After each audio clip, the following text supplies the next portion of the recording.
Good evening, I'm Cynthia Arsenault. Have you figured out how you will vote on 4 proposed amendments to the Louisiana Constitution?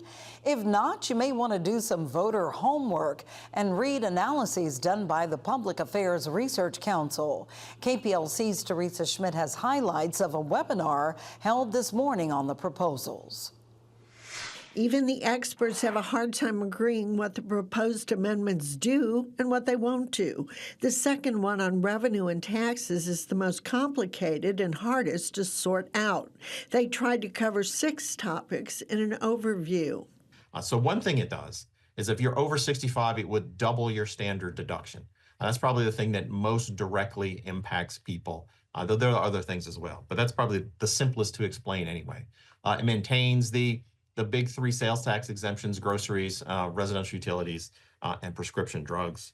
And he says new tax exemptions would require a 2/3 vote of the legislature. But there are other issues that are not so simply explained. For example, a teacher pay raise, or is it? Teachers are not getting any more money next year than they would be getting this year.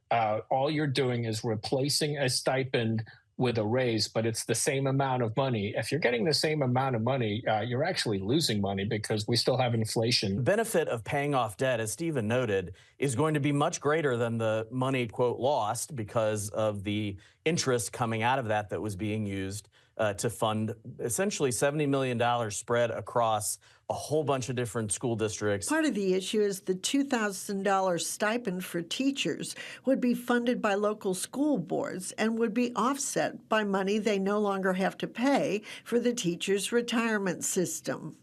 Teresa Schmidt, 7 News. 3 other amendments deal with juvenile justice and the courts. To read Parr's analysis, visit the KPLC website, where we will also have a link to listen to the webinar.